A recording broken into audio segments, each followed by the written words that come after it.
তোমরা কি কখনো ভুট্টার এরকম তরকারি খেয়েছো? যদি না খেয়ে থাকো তাহলে আজকের রেসিপিটা সম্পূর্ণ দেখো আর ঝটপট নিজেদের বাড়িতে এরকম একটা তরকারি বানিয়ে তাক লাগিয়ে দাও। সম্পূর্ণ নিরামিষভাবে এই তরকারিটা তৈরি করা হয়েছে। তোমরা চাইলে যে কোনো নিরামিষ দিনে এরকম একটা তরকারি বানিয়ে নিতে পারো। রুটি, লুচি, পরোটা সব কিছুর সঙ্গে কিন্তু এটা দারুণ মানাবে।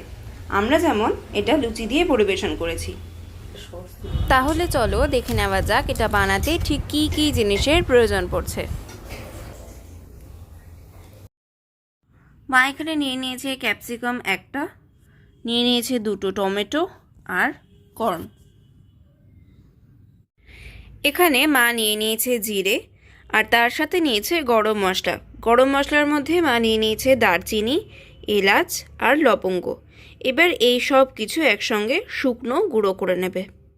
মা এখানে নিয়ে নিয়েছে 4-5টা কাঁচা লঙ্কা, সাথে নিয়ে নিয়েছে কয়েক টুকরো আদা কুচি, নিয়ে নিয়েছে দুটো টমেটো, নিয়ে নিয়েছে চারমগজ, কাজু আর নারকেল। এবার মা যে গুঁড়ো মশলাটা তৈরি করেছিল তার সঙ্গে এই সব কিছু দিয়ে একটা পেস্ট তৈরি করে নেবে। মা পেস্টটা তৈরি করে নিয়েছে। মা পেস্টটা জল দিয়ে করেনি, দই দিয়ে করেছে। এখানে মা 2 টেবিল চামচ টক দইয়ের ব্যবহার করেছে। কড়াইতে মা পরিমাণ মতো সাদা তেল দিয়ে গরম করে নিচ্ছে। তেলটা গরম হয়ে এসেছে। এবার মায়ের মধ্যে দিয়ে দিচ্ছে 1/2 টিস্পুন মতো জিরে আর দিয়ে দিচ্ছে 2টো শুকনো লঙ্কা আর দিয়ে দেবে হিং।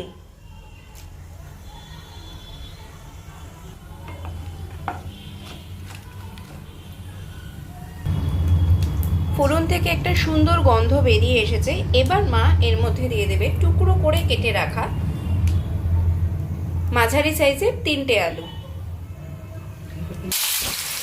এবার আলুটা ভালো করে নেড়ে চেড়ে ভেজে নেবে। এই যে দেখো আলুটা ভাজা হয়ে গেছে। এবার মায়ের মধ্যে দিয়ে দেবে যে মশলাটা বেটে রেখেছিল সেই মশলাটা।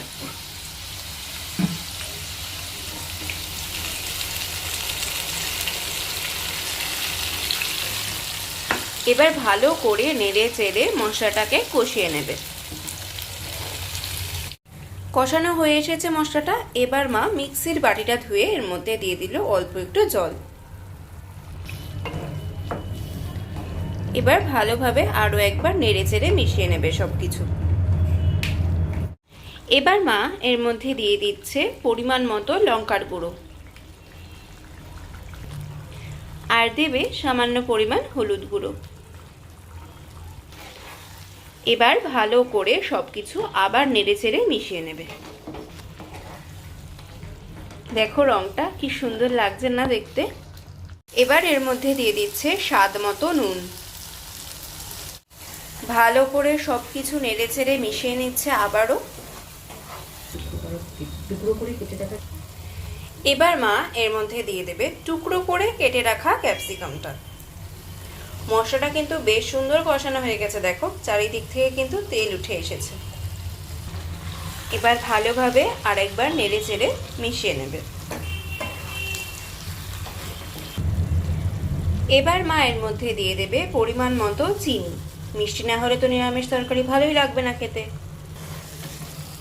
এবার আরও একবার ভালোভাবে নেড়ে চেড়ে চিনিটাকে মিশিয়ে নেবে তরকারির মধ্যে। তোমাদেরকে তখন যে 2 প্যাকেট কর্ন দেখিয়েছিলাম, দেখো মা সেটাকে সিদ্ধ করে নিয়েছে। একটু নুন দিয়ে নিয়েছিল অবশ্য। এবার এটা চলে যাবে সোজা কড়াইতে।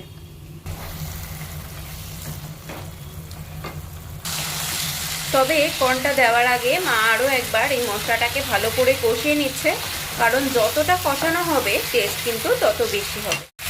হয়ে গেছে মোটামুটি কষানো। এবার মা এর মধ্যে দিয়ে দেবে সেদ্ধ করে রাখা ভুট্টা।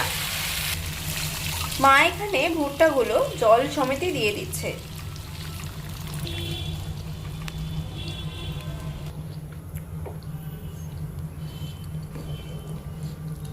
এবার আবার মা মশলাটাকে ভালো করে নেড়ে চেড়ে মিশিয়ে নেবে।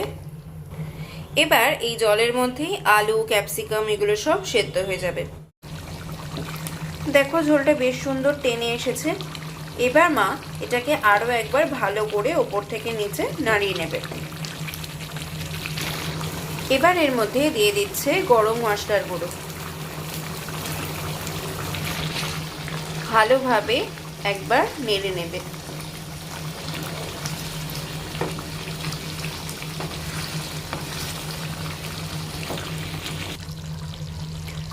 এবার ওপর থেকে মা অল্প একটু ফ্রেশ ক্রিম দিয়ে দিচ্ছে।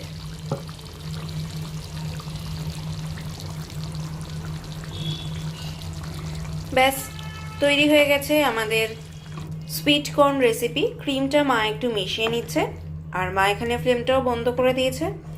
এটা কিন্তু রুটি, পরোটা বা লুচির সাথে খেতে অসাধারণ লাগবে। তোমরাও একবার এরকমভাবে বানিয়ে দেখতে পারো, বেশ ভালো লাগবে খেতে। দেখো আমরা এটা পরিবেশন করে নিয়েছি, আর পরিবেশন করেছি ফুলকো ফুলকো গরম গরম লুচির সঙ্গে।